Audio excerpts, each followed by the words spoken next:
If I were to go back to day one of my arm wrestling journey, this is what I would do differently.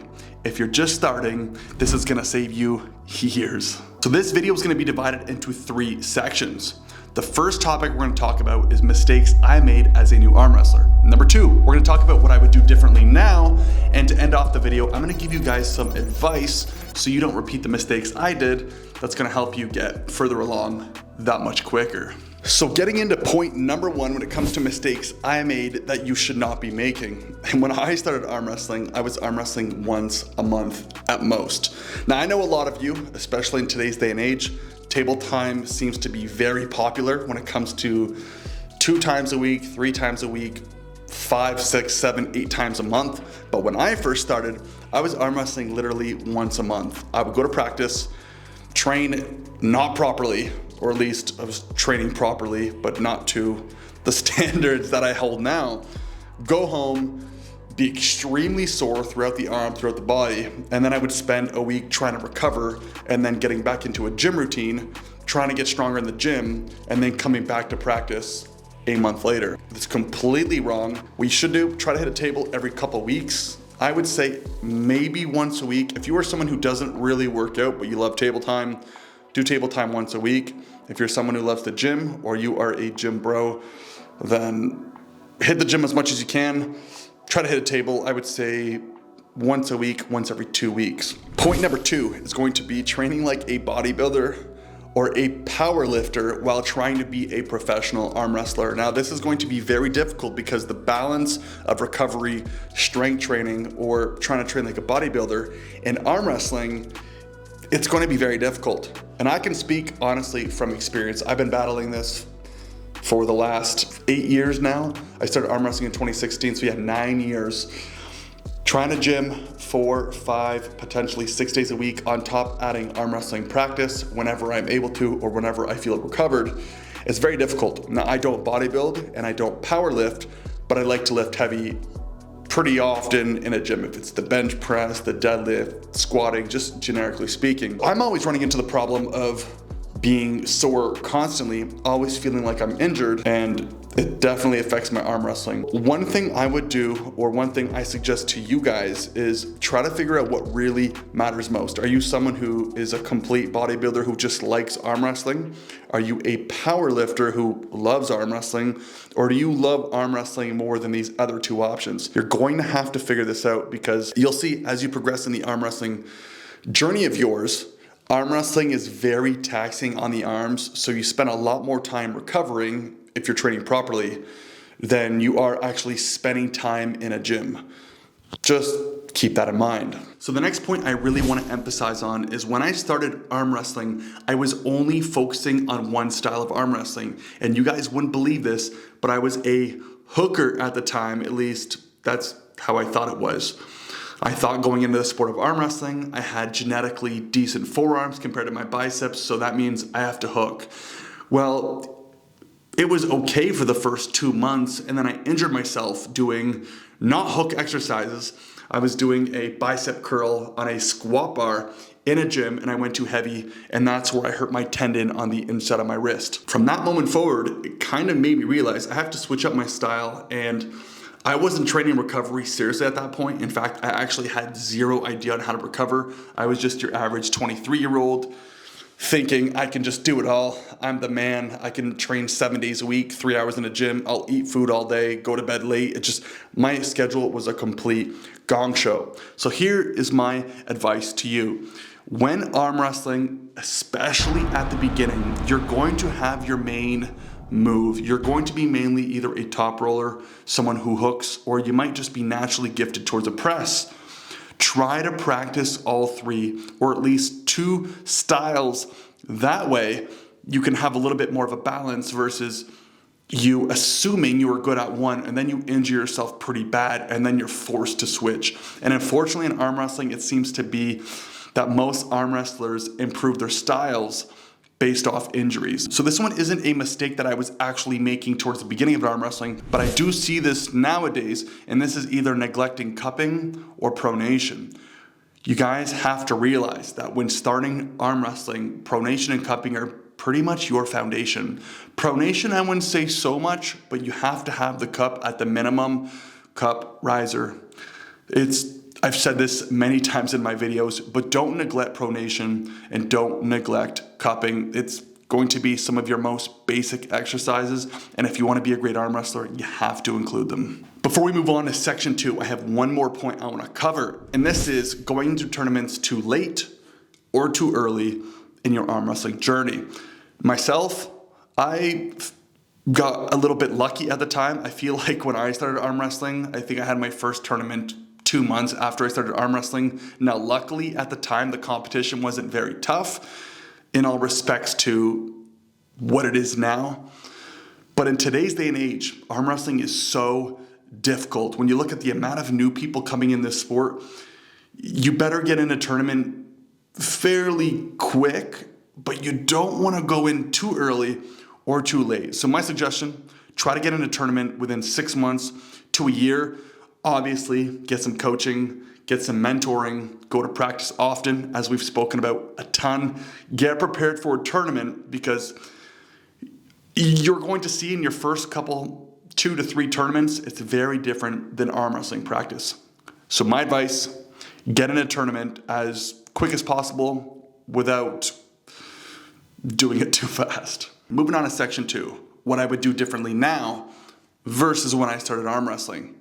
Number 1, focusing on tendon and joint health. Now, obviously, you have to know how to arm wrestle. You have to learn how to arm wrestle. But my priority for you guys, recover properly and get ready for your next practice or your next gym session. When I started arm wrestling, the one thing I could not keep up with was recovery. I was always injured. It's like now, but it was way worse when I started.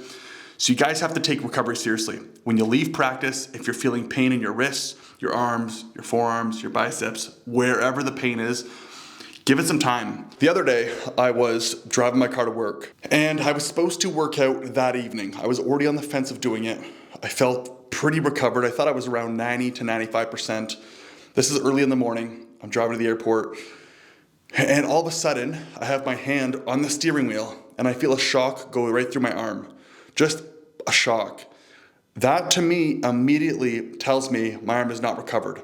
And I know that is specifically related to arm wrestling. If you guys plan on doing arm wrestling for a long time, you have to listen to your body. Soon as it happened, immediately, no gym that night, worked out the next day, was completely okay.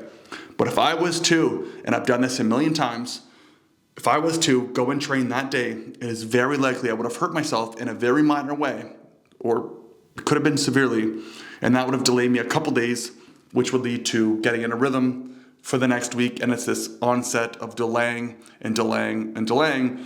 And if there's one thing that sucks as a gym goer, as a gym bro, as an arm wrestler, it's when you can't get in a rhythm. So moving on to point number 2, and this is prioritizing technique. Very simple, it's self-explanatory, but you have to commit to perfecting it. It takes time, and the crazy thing is, and I'm still seeing this at my level, I'm seeing this at higher levels. Let's just use the top roll as an example. I'm in a match, I'm top rolling. It's this basic movement. The amount of different people to come and give me advice after either barely winning or losing a match, telling me to do the exact same movement. Now, it comes off as doing the same thing, but sometimes people can see what you don't see, and it's just minor adjustments, and it could honestly just lose you a match. So you have to focus on technique, focus on your angles, your transitions. Maybe the transition's a little bit further down the line, but you have to practice technique and your angles, because it makes a very big difference. And when I'm looking at arm wrestlers who actually have a higher ceiling, it's people who can adapt, people who train insane and don't remain the same, and people who can learn and just take it, put it in their toolbox and keep going. And the people I believe who don't have high ceiling are the people who do the exact same thing all the time, expect different results. And honestly, this is just the definition of insanity. So if you have access to a club, I would highly suggest taking advice from the most experienced arm wrestlers, the ones who have proven it from time to time. Because if you want to learn and you want to grow, you need to listen to the best people around you, and that's only going to make you better. So outside of prioritizing technique, you have to build a base of strength, and not only on the arm wrestling table, but in the gym as well. You could focus on work like lat rows, wrist flexion of some sort, if it's just forearm curls, any type of pronation, any type of back pressure, bicep pressure, because with time, this is going to help you on the table when it comes to raw strength, which obviously is going to correlate to arm wrestling. Another point I have to hit home on you guys is when arm wrestling, don't be trying to hit PRs every week. I know it's very tempting when you're seeing all these people on Instagram and on YouTube doing the Devin Larratt pronation PR lift, and it just seems like they're always climbing, and that's because they're in a different place than you are. They're in a different phase. They are probably on a program that is possibly supposed to help them peak at a certain time. But when you're starting, you have to focus on volume more than actual personal records. And I know it sucks to hear, and I've been there pretty much my whole life, and I'm about to hit 31 years old, and I'm finally realizing this. It takes a long time, right? So don't be chasing PRs every week. Use volume, use those high reps. And trust me, there will be times where you can hit a PR every 4, 5, 6 days, and it's going right. But eventually it's gonna come to a plateau, and that's where, when you're not plateauing anymore, you might go down alternate routes to try to continue doing that, when that's probably not the best idea considering you've just started arm wrestling. So this could be brutal, honest advice for any new arm wrestlers, and this might suck to hear, but just hear me out. I'm gonna try to treat this a little bit more like a conversation, and I'm telling you from experience, so listen up here. Arm wrestling can be overwhelming. When I first started, the terminology, riser, back pressure, pronation, cupping, supination, European hook training, down pressure, side pressure, how do rules work in the sport? You do realize there's a lot more to it than you initially thought. So because it's overwhelming, just take in as much as you can from all arm wrestlers around you, especially the ones with experience. They're gonna be able to teach you, guide you, and point you in a direction that's gonna work best for you. And it might take you 3, 4, 5, 6, 7 months, possibly even more, to figure out what works best for you and what kind of style puller you are, but it does take time. Keeping in mind, this is a journey, not a race. I know it's very easy to open up Instagram and you see everyone doing these crazy lift personal records, and it's probably tempting, and you wonder, how come I am not at that level yet? How is it even possible to get to a back pressure of 150 pounds, a pronation lift of X amount of weight? You'll get there. You'll possibly get there. It takes a lot of time. You have to enjoy the process, because considering if you are very young and you are starting to arm wrestle, you are way ahead of at least where I started. I was about 23 years old when I actually started arm wrestling. I'm seeing kids now who arm wrestle at 8, 9, 10 years old. Bro, I was like 45 pounds when I was 10 years old. I started arm wrestling at 23, and I'm not at a national level, but I am this close, depending on how you view it. So keep in mind, if you are young, if you're 18, 19, 20, 21 years old, early 20s, up to 25 years old, and you're just starting, just understand, it's a journey. It takes time. Just enjoy it. There's no rush. The beautiful thing about arm wrestling is you can literally do this pretty much forever. I would like to hear from you guys. What would you do differently from when you started arm wrestling in comparison to now? If you guys want a free top rolling training program, just click on my most recent video right there, and I'll catch you guys on the other side. Peace.